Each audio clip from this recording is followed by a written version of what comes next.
तो जैसा कि लास्ट एपिसोड में हम लोगों ने देखा था कि शाओ चेन एक इमोर्टल वर्ल्ड में आ चुका होता है जहाँ पर शाओ लिंगर भी मौजूद होती है और वो उसे मारने की कोशिश करती है, मगर वो किसी तरह भागकर वहाँ से अपनी जान बचाने की कोशिश करता है। मगर भागते भागते वो एक ऐसी जगह चला जाता है जहाँ पर एक डायनासोरस होता है। उसे देखकर लिंगर तो वहाँ से भाग जाती है, मगर शाओ चेन अपनी जान बचाने के लिए वहाँ से भागने की कोशिश करता है, मगर वो टी-रेक्स उसका पीछा करता रहता है और हर जगह उसे खाने की कोशिश करता है। मगर दूसरी तरफ वहाँ पे एक व्हाइट यूनिकॉर्न आ जाता है जो कि शाओ चेन को बचाने के लिए उस डायनासोर का ध्यान भटकाता है और उसे वहाँ से दूर ले जाता है। और शाओ चेन जब वहाँ पर एक गुफा के अंदर जाता है तो वहाँ वो इतना ज्यादा जख्मी हो चुका होता है कि वो एक जगह गिरकर बेहोश हो जाता है, जिसकी वजह से उसका ब्लड बहुत ज्यादा बह जाता है। मगर वो ब्लड सीधा एक ड्रैगन के अंडे के ऊपर गिरता है, जिससे वो अंडा फौरन से अपनी सारी की सारी एनर्जी उसकी बॉडी के अंदर ट्रांसफर कर देता है। और देखते ही देखते शाओ चेन पूरी तरह से ठीक हो चुका होता है और उसके साथ साथ उसका रियल भी अपग्रेड हो जाता है। और आखिर में हमने वहाँ पर एक और यंग प्रिंस को देखा था जो कि अपनी साथ वहाँ पर आ रहा था। उसके साथ बहुत सारे लोग भी होते हैं, मगर हमें दिखाया जाता है कि जैसे जैसे वो शिप करीब आ रही होती है तो अचानक से उन लोगों को बहुत ही अजीब सा फील होने लगता है। उस शिप के आसपास का माहौल बिल्कुल अजीब सा हो गया था। वहाँ पर पानी में कुछ हलचल होने लगी थी, जिसकी वजह से वो लोग देखते हैं कि आखिर वहाँ पर हो क्या रहा है, ये शिप इतना हिल क्यों रही है। मगर जब उन्हें वहाँ पर कोई चीज दिखाई देती है तो वो लोग बहुत ज्यादा डर जाते हैं और कहते हैं कि ये क्या चीज है। मगर हमें दिखाया जाता है कि पानी के अंदर से एक ड्रैगन टेल बाहर निकल आती है, जिसे देखकर वो सब लोग चिल्लाना शुरू कर देते हैं और यहाँ वहाँ भागने लगते हैं। देखते ही देखते ड्रैगन पूरी तरह से उस शिप को डिस्ट्रॉय करना शुरू कर देता है, जिसकी वजह से उसमें पूरी तरह से आग लग जाती है और वो सारे लोग उसमें चीखना चिल्लाना शुरू कर देते हैं। और उस प्रिंस के साथ मौजूद लड़की जैसे ही वो नीचे गिरने लगती है तो प्रिंस उसे फौरन से पकड़ लेता है। मगर देखते ही देखते अचानक उसका हाथ फिसलने लगा था, जिसकी वजह से वो लड़की नीचे जाने लगी थी। मगर उस शिप के हिलने डुलने की वजह से अचानक उस लड़की का हाथ छूट जाता है और वो सीधा पानी में गिरने लगती है। तो वहाँ से एक बहुत बड़ा ड्रैगन बाहर निकल आता है जो कि अपने मुंह में उस लड़की को दबोचने ही वाला था कि अचानक से वो लोग फिर से उसे ड्रैगन के मुंह से निकाल लेते हैं। और दूर खड़ा हुआ शाओ चेन ये सब कुछ देख रहा होता है और वो कहता है कि लगता है कि इस शिप में कुछ हुआ है। उसे वो ड्रैगन दूर से ही दिखाई दे रहा था, जिस पर वो समझ जाता है कि शिप में मौजूद लोग अब बहुत बड़े खतरे में हैं। मगर मैं पहले ही बहुत ज्यादा थक चुका हूँ, मुझे अपनी एनर्जी रिगेन कर लेनी चाहिए। ये कहने के बाद वो एक जगह बैठकर बारबेक्यू बनाना शुरू कर देता है और कहता है कि इस आइसलैंड के चारों तरफ एक जायंट ड्रैगन है जो कि इस ड्रैगन आइसलैंड को प्रोटेक्ट कर रहा है। मेरा यहाँ से बाहर निकलने का प्लान तो पूरी तरह से फ्लॉप होने वाला है, क्योंकि ये ड्रैगन तो लोगों को अंदर आने दे ही नहीं रहा, ना ही यहाँ से बाहर जाने देगा। मगर मुझे यहाँ से बाहर जाना है तो फिर कोई और रास्ता ढूंढना होगा। ये कहने के बाद हमें दिखाया जाता है कि उसके बारबेक्यू की खुशबू वो जंगल में फैलने लगी थी और अचानक शाओ चेन को एक आवाज सुनाई देती है, जिस पर वो थोड़ा सा डर जाता है और फौरन अपनी सोड निकाल कर खड़ा हो जाता है और कहता है कि आखिर ये किस चीज की आवाज थी। और फिर हमें वहाँ पर एक जायंट मंकी को दिखाया जाता है जो कि 4 आर्म मंकी होता है। वो उस बारबेक्यू की खुशबू को सूंघते सूंघते शाओ चेन के पास आ पहुंचा था। ये देखकर वो बहुत ज्यादा डर जाता है और कहता है कि ये तो बहुत ही ज्यादा बड़ा है। मगर वो जायंट गोरिल्ला अचानक उस बारबेक्यू की तरफ देखता है और उसकी खुशबू को सूंघता है। ये देखकर शाओ चेन समझ जाता है कि ये इस बारबेक्यू के पीछे पीछे यहाँ पे आया है। शाओ चेन को अपनी जान के लाले पड़ गए थे, इसीलिए वो उस बारबेक्यू को उठाकर वहाँ से दूर फेंक देता है। तो हम देखते हैं वो जायंट गोरिल्ला फौरन से उस बारबेक्यू को पकड़कर खाना शुरू कर देता है और दूसरी तरफ शाओ चेन कहता है कि यही मौका है, यहाँ से भाग जाता हूँ। मगर जैसे ही वो वहाँ से भागने लगता है तो वो गोरिल्ला उस जायंट पीस को खाकर उसकी हड्डी उसके आगे थ्रो कर देता है, जिस पर शाओ चेन वहीं पे ही रुक जाता है और उस गोरिल्ला की तरफ मुड़कर देखता है तो वो फौरन से अपना हाथ उसकी तरफ आगे बढ़ाता है, जिस पर शाओ चेन कहता है कि आखिर तुम मुझसे क्या चाहते हो। अगले सीन में हमें दिखाया जाता है कि वो गोरिल्ला उसे पकड़कर सीधा एक पहाड़ के ऊपर लेकर जा रहा होता है और देखते ही देखते वो पहाड़ की चोटी पर ले जाकर उसे एक जगह छोड़ देता है। उस पहाड़ के ऊपर से नजारा में काफी अच्छा दिखता है, मगर शाओ चेन इस वक्त बहुत ज्यादा खतरे में है और उसे इस खूबसूरत नजारे से ज्यादा अपनी जान की फिक्र है। वो गोरिल्ला जैसे उसे वहाँ पे छोड़ता है तो शाओ चेन कहता है आखिर ये कैसी जगह है और ये जायंट गोरिल्ला मुझसे क्या चाहता है। कहीं ये मुझे अपना खाना बनाकर यहाँ पे रखना तो नहीं चाहता। अगर वाकई में ऐसा ही है तो फिर मुझे जल्द से जल्द यहाँ से निकल जाना चाहिए। ये कहने के बाद जैसे ही वो वहाँ से भागने की कोशिश करता है तो वो उसका रास्ता रोक देता है। ये देखकर शाओचिन हैरान हो जाता है कि आखिर ये क्या कहना चाहता है, मगर वो गोरिल्ला अपनी उंगली से एक इशारा करता है तो शाओचिन वहाँ पे देखता है एक मरा हुआ बीस्ट पड़ा हुआ है। उसे देखकर शाओचिन कहता है कि क्या तुम चाहते हो कि मैं तुम्हारे लिए इसे पकाऊं, जिस पर वो गोरिल्ला भी अपना सिर हिलाता है। तो दूसरी तरफ हम देखते हैं शाओचिन फिर से आग जलाता है और उस बीस्ट को उस आग में ग्रिल कर रहा होता है, मगर गोरिल्ला चाचा कहाँ सब्र करने वाला था, उसे बहुत ज्यादा भूख लगी थी, इसलिए वो जानबूझकर फूंक मारता है जिससे वो आग भड़क जाती है और शाओचिन थोड़ा सा डर जाता है। मगर फिर वो उससे कहता है कि ब्रदर युवान ऐसा मत करो, थोड़ा सा सब्र तो कर जाओ, ये अभी पका नहीं है और ऊपर से ये अभी बहुत ज्यादा गर्म भी है तो तुम इसे इतनी आसानी से नहीं खा पाओगे। और हाँ, बेहतर है कि तुम थोड़ी देर के लिए इंतजार कर लो, अगर तुम ऐसे ही आग जलाते रहोगे तो तुम मेरे लिए मुसीबत खड़ी कर दोगे और ऊपर से तुम इस मीट पीस को भी जला दोगे। जिसके बाद अगले सीन में हमें दिखाया जाता है युआन कॉन्ग उस मीट पीस को खा रहा होता है और इस तरफ शाओचिन कहता है कि ये जगह सच में बहुत ही लाजवाब है, यहाँ पे वाटर रिसोर्सेज भी काफी हैं। अगर मैं यहाँ पे रहना चाहूँ तो मैं एक लंबे अरसे तक यहाँ पर रह सकता हूँ, ये जगह रहने के लिए भी बहुत ही अच्छी है। ऊपर से यहाँ पर बहुत सारे स्पिरिचुअल बीस्ट भी मौजूद हैं। मेरे ख्याल से मुझे आसपास के माहौल की एनर्जी को इस्तेमाल करते हुए सबसे पहले अपनी इंजरीज को हील कर लेना चाहिए ताकि प्रैक्टिस करके मैं अपनी कल्टीवेशन को और भी ज्यादा आगे बढ़ा सकूं। हो सकता है कि अपग्रेड होने के बाद शायद ही मुझे कोई ऐसा रास्ता मिल जाए कि जिससे मैं दोबारा से क्यूशू सिटी तक जा सकूं। ये कहने के बाद वो अपनी कल्टीवेशन को अपग्रेड करने के लिए दोबारा से प्रैक्टिस करना शुरू करता है और हमें दिखाया जाता है कि युआन कॉन्ग फौरन से उसके पास आ खड़ा हो जाता है, जिसकी वजह से शाओचिन अपनी कल्टीवेशन रोक देता है और युआन कॉन्ग उससे कहता है जरा मुझे देखो। ये कहने के बाद वो अपना मुंह खोलता है और अपने आसपास की जितनी भी एनर्जी होती है उस सारी की सारी एनर्जी को अपनी तरफ खींचना शुरू कर देता है और हम देखते हैं कुछ ही देर के अंदर आसपास के जितने भी प्लांट या फिर जितने भी लिविंग बींग्स होते हैं उन सब की स्पिरिचुअल पावर उसकी तरफ खींचे चली आती है और वो उसे बहुत ही आसानी से एब्जॉर्ब कर रहा होता है। ये देखकर शाओचिन कहता है कि अच्छा, तो तुम मुझे समझाना चाहते हो कि यहाँ पर स्पिरिचुअल एनर्जी को एब्जॉर्ब करने का मेथड ये है। ये कहने के बाद वो भी वहीं पर ही बैठकर स्पिरिचुअल एनर्जी को एब्जॉर्ब करने की कोशिश करता है और हम देखते हैं युआन कॉन्ग जैसे ही स्पिरिचुअल एनर्जी को एब्जॉर्ब कर लेता है तो वो शाओचिन से कहता है कि अब तुम्हारी बारी है। तो शाओचिन अपनी एक और टेक्निक का इस्तेमाल करते हुए स्पिरिचुअल एनर्जी को एब्जॉर्ब करने लगता है और कहता है कि तुम एक जायंट हो, पता नहीं तुम्हें कितनी ज्यादा स्पिरिचुअल एनर्जी की जरूरत पड़ती है, मगर मुझे लगता है कि मेरे लिए तो ये थोड़ी सी एनर्जी भी काफी है। मगर मुझे इस इमोर्टल वर्ल्ड से बाहर निकलना है तो मुझे इसके लिए बहुत ज्यादा एनर्जी चाहिए होगी, तकरीबन सन एंड मून के जितना एसेंस चाहिए होगा।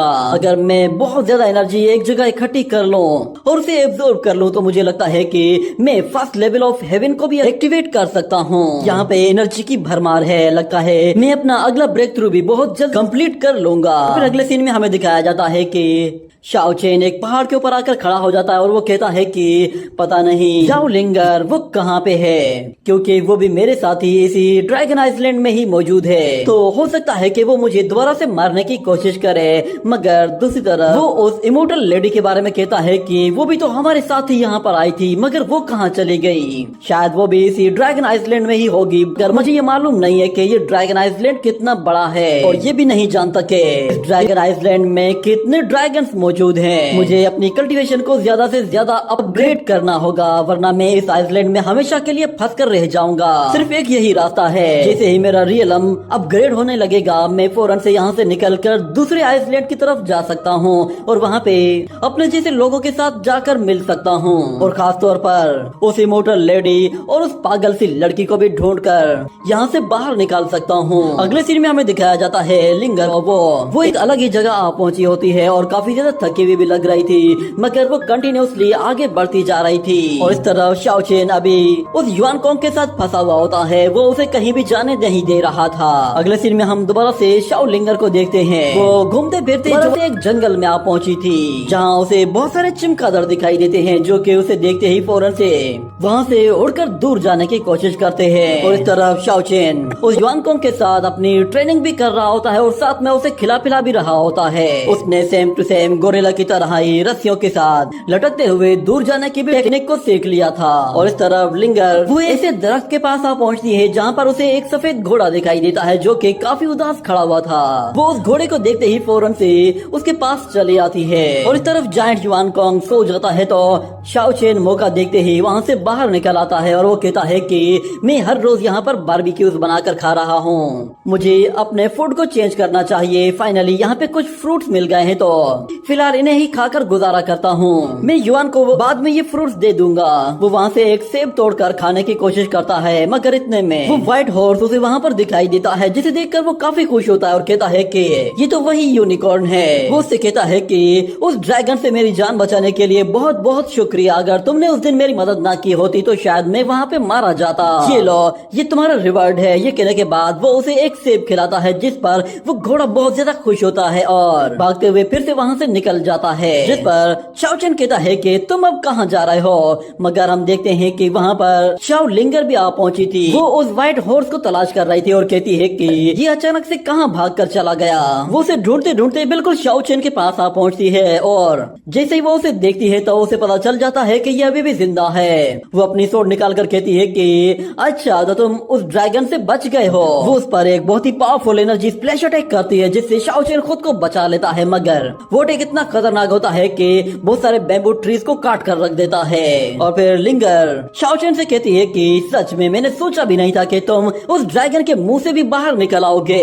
तुम बहुत ही ज्यादा लकी हो, मगर आज मैं खुद तुम्हें अपने हाथों से मारूंगी और तुम्हारे पास आज कोई भी लक नहीं होगा। मगर फिर शाओ चेन भी लड़ने के लिए तैयार हो जाता है और वो कहता है कि ये सारी बातें तुमने क्यूशू किंगडम में भी कही थी मगर तुम मेरा कुछ नहीं बिगाड़ पाई। ये कहने के बाद वो अपने हाथों से कुछ स्पेशल स्पिरिचुअल रिंग्स क्रिएट करता है। जैसे ही वो उन्हें शाओ लिंगर की तरफ थ्रो करता है तो लिंगर बहुत ही आसानी के साथ उन रिंग्स को डिस्ट्रॉय कर देती है। और शाओ चेन पर जैसे ही स्पिरिचुअल अटैक करने की कोशिश करती है तो वो भागते हुए तेजी से उसकी तरफ आता है और पलक झपकते ही उसके पीछे पहुंच जाता है, जिस पर वो लड़की भी हैरान रह जाती है कि अचानक से इसकी स्पीड इतनी ज्यादा कैसे बढ़ गई है। मगर शाओ चेन के हमला करने से पहले ही वो फौरन से अपने सामने एक शील्ड बनाकर उसे वापस से पीछे धकेल देती है। और दूसरी तरफ हमें दिखाया जाता है वो खुद एक ऊपर टहनी पर जा पहुँचती है और कहती है कि ये लड़का बहुत ही तेजी के साथ अपग्रेड होता जा रहा है। इसने सिर्फ यहाँ पर कुछ ही टाइम गुजारा है और उसकी एनर्जी काफी हद तक बढ़ चुकी है। लगता है कि इसने अपनी सारी की सारी इंजरीज को भी हील कर लिया है, जिसकी वजह से इसकी स्ट्रेंथ अब मेरी स्ट्रेंथ के बिल्कुल बराबर आ पहुंची है। मैंने इसे कमजोर समझने की गलती कर दी है, मगर अब मैं इसे आगे और ज्यादा ग्रो करने नहीं दे सकती, वरना ये मेरे फ्यूचर में मेरे लिए बहुत बड़ी मुसीबत खड़ी कर देगा।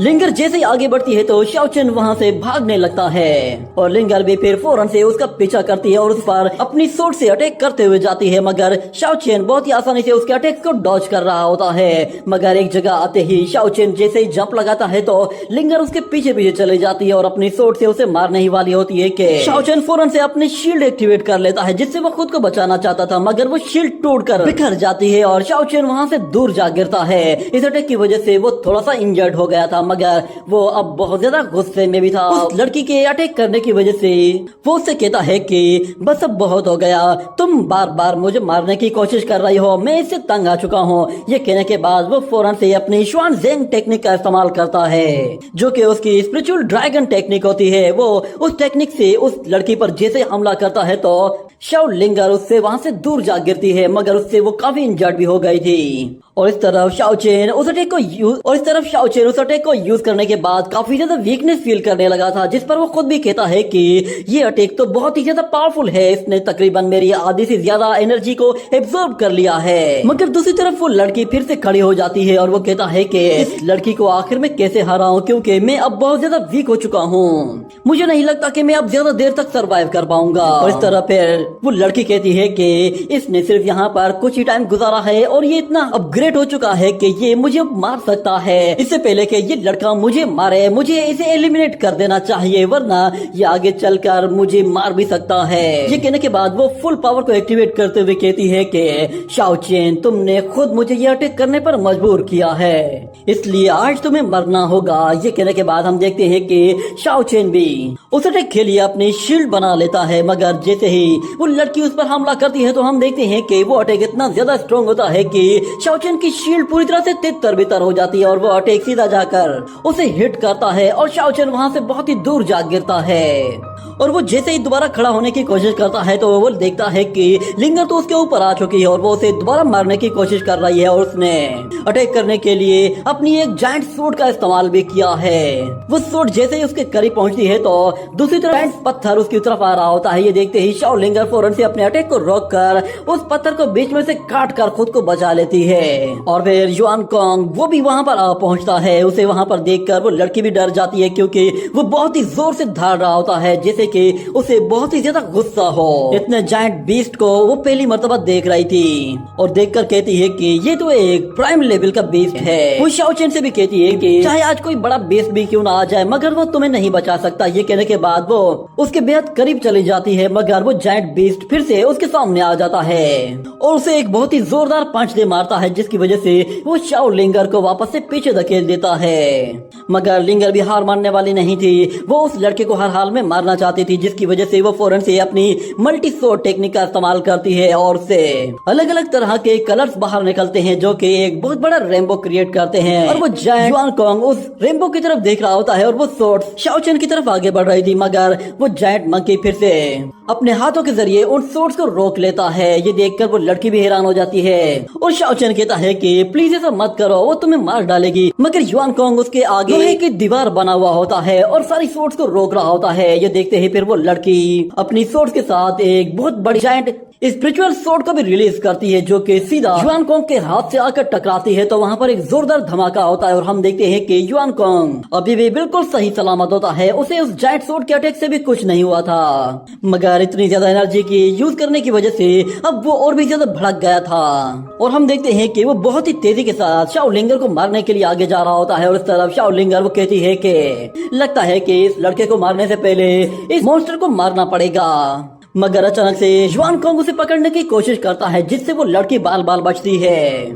वो उसके अटैक से बचते हुए उसकी बॉडी के ऊपर जाते ही उस पर बहुत सारे शॉट अटैक करना शुरू कर देती है मगर उस शॉट का उसकी बॉडी पर कोई भी असर नहीं हो रहा था। जिसके बाद वो जैसे ही वहाँ से दूर हटने की कोशिश करती है तो युआन कोंग उस पर दोबारा से झपट पड़ता है और शाओ लिंगर जैसे ही हवा में ऊपर जाती है तो वो उस पर फिर से वार करना चाहती थी मगर इस मर्तबा युआन कोंग उसे वहाँ से उठाकर दूर फेंक देता है और उसे कुचलने के लिए वो उसके बिल्कुल सिर के ऊपर आ गया था और उसे मारने ही वाला था कि अचानक से हमें दिखाया जाता है वो व्हाइट यूनिकॉर्न वहाँ पर आ जाता है और पलक झपकते ही उस लड़की को लेकर वहाँ से निकल जाता है। ये देखकर शाओ चेन हैरान रह जाता है और वो कहता है कि क्या उस लड़की को उस व्हाइट यूनिकॉर्न ने बचाया है। अगर मैं यहाँ पे ज्यादा देर तक रुकूंगा तो मेरे ख्याल से मैं युआन कोंग के लिए बड़ी मुसीबत क्रिएट कर दूंगा।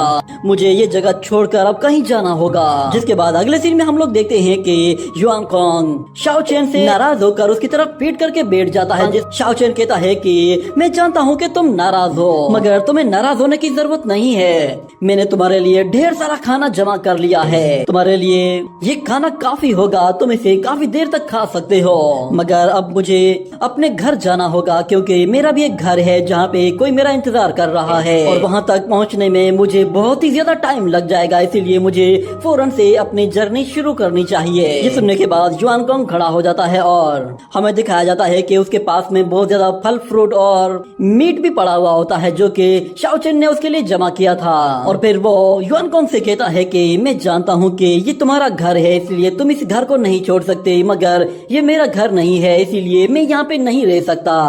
उसे जाते हुए देखकर युआन कोंग बहुत ज्यादा गुस्से में आ जाता है और उस पर जोर से धाड़ने लगता है जिस पर शाओ चेन कहता है कि अब बस भी करो, तुम आखिर कितना गुस्सा करोगे, मुझे कभी न कभी तो यहाँ से जाना ही है। युआन कोंग अपना मुंह दूसरी तरफ करके बैठ जाता है और शाओ चेन समझ जाता है कि वो उसे कभी भी यहाँ से जाने नहीं देना चाहता, इसीलिए उसे खुद यहाँ से चले जाना चाहिए। वो वहाँ से जैसे ही जा रहा होता है तो जाने के बाद वो युआन कोंग की तरफ मुड़कर देखता है, वो अभी भी उससे नाराज था। जिसके बाद वो खुद वहाँ से जाने की कोशिश करता है तो युआन कोंग पीछे मुड़कर देखता है, वो जा रहा है और फिर वो जोर से धाड़ता है तो शाओ चेन फौरन से रुक जाता है और उसकी तरफ मुड़कर देखता है। युआन कोंग उसे कुछ इशारा कर रहा होता है जैसे कि वो कुछ खाना चाहता हो, मगर शाओ चेन समझ जाता है कि वो क्या कहना चाहता है। वो उससे कहता है कि तुम बेफिक्र हो जाओ, मैं अपनी प्रैक्टिस करता रहूंगा और तुम्हारे बताए हुए मेथड से ही स्पिरिचुअल पावर को एब्जॉर्ब करूंगा। ये कहने के बाद हम देखते हैं कि युआन कोंग बिल्कुल रोने जैसा मुंह बना लेता है और दूसरी जगह हमें दिखाया दिखाया जाता है शाओ लिंगर को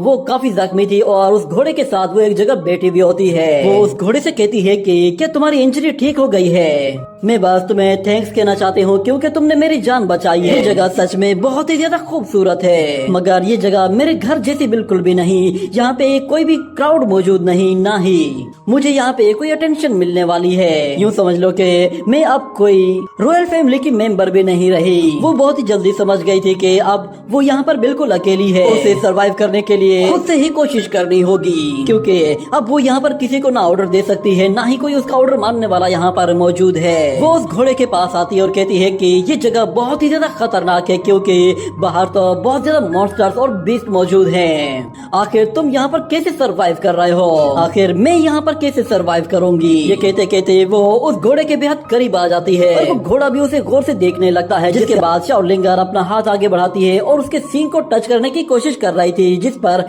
वो घोड़ा अपना मुंह दूसरी तरफ कर लेता है। ये देखकर वो लड़की फौरन से अपना हाथ पीछे हटाने लगती है, मगर वो घोड़ा फिर से अपना सिर उसकी तरफ आगे बढ़ाता है। तो वो लड़की कहती है कि क्या तुम मुझे अपनी मास्टर एक्सेप्ट करना चाहते हो? ये कहते ही वो उसके उस सींग को जैसे ही हाथ लगाती है तो वहाँ पर एक जोरदार एनर्जी रिलीज होती है और हमें दिखाया जाता है वो एनर्जी पूरे जंगल में फैल जाती है और वो घोड़ा फिर बहुत ज्यादा खुश हो जाता है और उड़ने लगता है। और हमें दिखाया जाता है उड़ते उड़ते अचानक से उसकी बॉडी अपग्रेड होना शुरू हो जाती है। उसका सींग बड़ा हो जाता है और उसकी बॉडी पहले के मुकाबले में ज्यादा बड़ी हो जाती है और उसके विंग्स भी काफी बड़े हो जाते हैं। और अब से वो घोड़ा उस लड़की का एक स्पिरिचुअल पेट बन गया था, जिस पर वो खुद भी बहुत ज्यादा खुश होती है और वो घोड़ा भी काफी खुश था। वो घोड़ा जैसे ही वापस से उसके पास आता है तो वो लड़की कहती है कि अब तुमने अपना मास्टर मुझे बना ही लिया है, तो फिर अब से मैं सिर्फ तुम्हारे ही बारे में सोचूंगी। मेरी पास्ट लाइफ जैसे भी थी मुझे अब उसे भुलाना ही होगा। ये कहने के बाद वो उस घोड़े पर बैठकर वहाँ से उड़ते हुए बहुत ही दूर निकल जाती है और कहती है कि